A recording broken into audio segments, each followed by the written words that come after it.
Hello, friends. Welcome to Balaji Shorthand Dictation. I am going to dictate you a passage of 500 words from English Shorthand Magazine at the speed of 120 words per minute. So be ready for a dictation.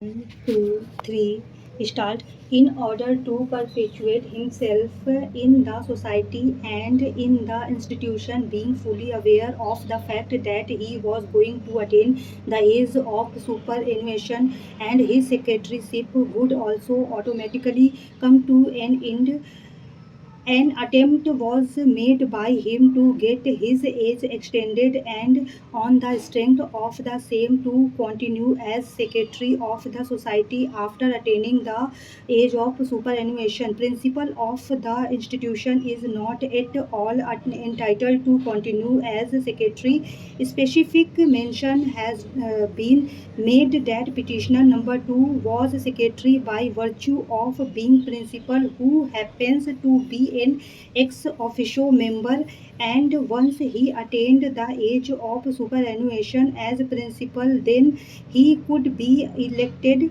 as secretary only when he was a valid member of the society, but at no point of time he had ever been enrolled as a valid member of the general body of the society. This specific statement of fact has not been disputed in the rejoinder affidavit. Once this is the factual situational in respect of status of petitioner number 2 as principal of the institution has already attained the age of superannuation, and this fact has not been substantiated before this court as to in what way and manner he had been enrolled as a member of the general body of the society and then legitimately.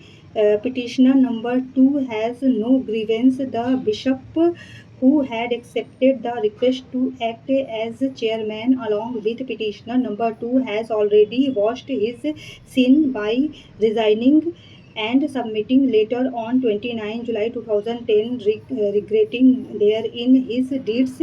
These amendments have been mentioned in paragraph 4 of the counter affidavit, and said specific amendments have not at all been replied.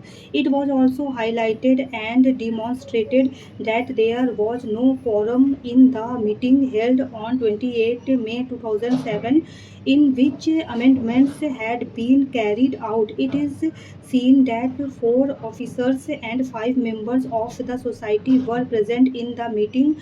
1 ex officio member and 4 members were absent, and there were total 14 members of the society in the special general meeting held on 28 May 2007. Only 9 members were present.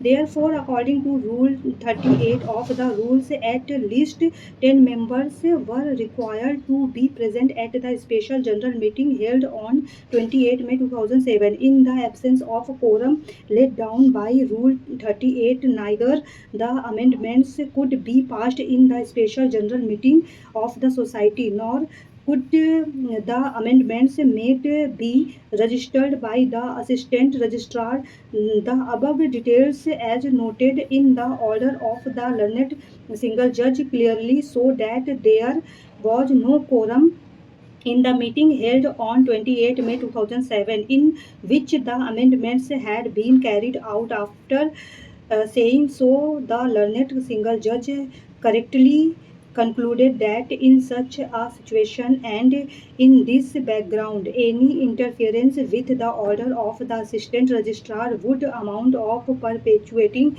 the illegality and subscribing to apparent illegality committed. Stop.